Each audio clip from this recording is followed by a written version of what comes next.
কিয়ামতের 10টা নিদর্শন আছে বড় বড়, তার মধ্যে একটা হচ্ছে দাব্বাতুল আরদ, জমিন থেকে ফুঁড়ে একটা প্রাণী বের হবে। আর এখন মানুষ এগুলো বিশ্বাস করবে না আমি জানি, 2 দিন পর নাসা যখন বলবে তখন বিশ্বাস করবে। কথা কি বুঝতে পারছেন? তবে প্রাণী এই পৃথিবীর নিচে আছে। রাসূল সাল্লাল্লাহু আলাইহি ওয়াসাল্লাম বলছেন 10টা আলামত না আসা পর্যন্ত কিয়ামত হবেই না। তার মধ্যে একটা হচ্ছে দাব্বাতুল আরদ, জমিন থেকে একটা প্রাণী বের হবে, এবং এই প্রাণী শুধু বেরই হবে না, মানুষের সাথে কথাবার্তা বলবে।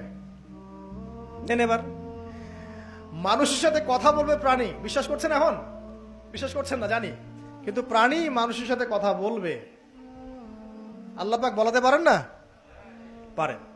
আচ্ছা, সামনে যান। ওই প্রাণী যখন দাঁড়িয়ে আছে রাস্তায়, এখন এই বালক বলছে আজকে আমি প্রমাণ করে নিব যে আল্লাহর আনুগত্যশীল ওই পাদ্রী সঠিক নাকি ওই জাদুকর সঠিক।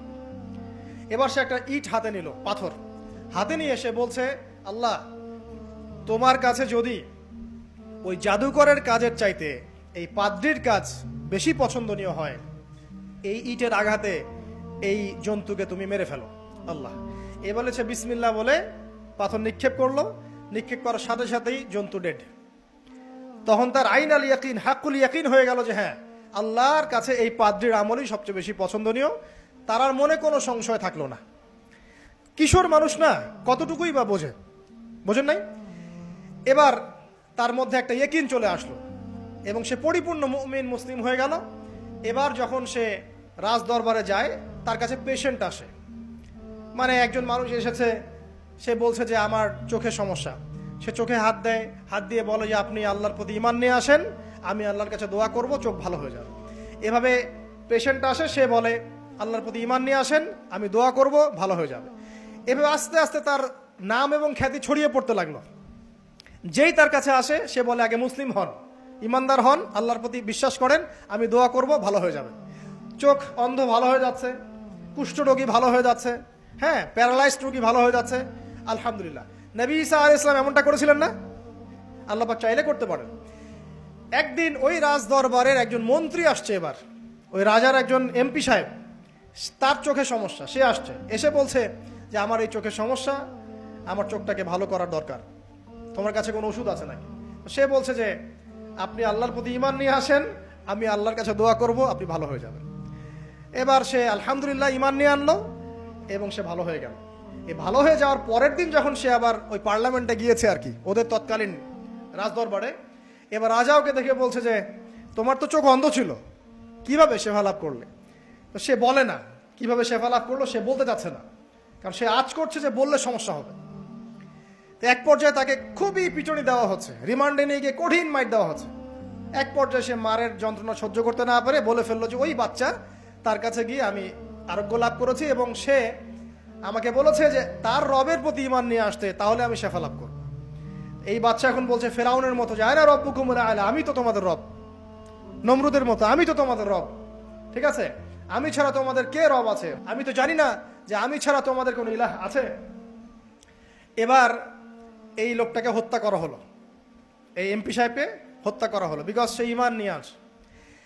এবার সেই বালককে ডেকে আনা হচ্ছে, বলা হচ্ছে বলো তুমি নাকি তোমার রবের নাম দিয়ে মানুষের ট্রিটমেন্ট করা শুরু করেছো? তখন সেই বালক বলছে হ্যাঁ, আমি এক আল্লাহর প্রতি বিশ্বাস করি এবং তার রাসূলের প্রতি বিশ্বাস করি, তার প্রেরিত আসমানি কিতাবে বিশ্বাস করি। এখন রাজা বলছে আমি ছাড়া তোমাদের কোন ইলাহ আছে আমি তো জানি না। এই সৈন্যবাহিনী শোনো, এই বালককে ধরো, ধরে নিয়ে গিয়ে উঁচু পাহাড়ে নিয়ে যাও, ওখান থেকে ফেলে দাও। কথা বুঝতে পারছেন? এবার তাকে নিয়ে যাওয়া হলো, ক্রস ফায়ার দেওয়া হবে, এবার উপরে নেওয়া হয়েছে, একদম পাহাড়ের উপরে। এবার ওই বালক উপরে উঠে একটা দোয়া করছে, এই দোয়াটা সবাই শিখে নেন।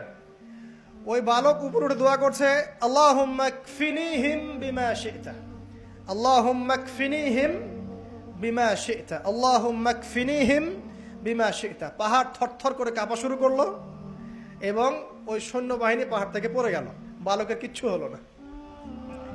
আমি কিন্তু বানোয়াট কোনো গল্প বলছি না, এটা কোরআন থেকে বলছি এবং এটা তাফসীর। আপনি যে কোনো তাফসীর পড়েন, মারিফুল কোরআন, তাফসীর ইবনে কাসির, জালালাইন পড়ে দেখেন, জাস্ট পড়ে দেখেন আমার সাথে ডিবেট করার আগে।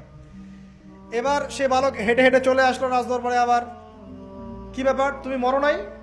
না, আল্লাহ আমাকে বাঁচিয়েছেন, আমার রব আমাকে বাঁচিয়েছেন। আবার পাঠানো হচ্ছে আরেক দল সেনাবাহিনীকে নিয়ে, যাও এবার ওকে সমুদ্রে নিয়ে যাও, সমুদ্রের মাছ সমুদ্রে ডুবিয়ে দিবে একদম। আবার সে ওখানে গিয়ে বলল আল্লাহুম্মা কফিনিহিম বিমা শি'তা, হে আল্লাহ, অর্থ হচ্ছে হে আল্লাহ আমার বিপক্ষে যারা আছে আপনি যা দিয়ে ইচ্ছা ওদের বিরুদ্ধে আমাকে সাহায্য করেন।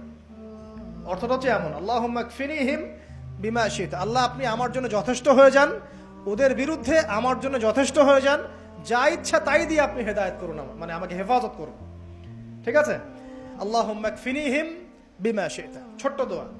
এবার ওই সমুদ্র উত্তাল হওয়া শুরু করলো এবং ওরা জাহাজ থেকে পড়ে গেল।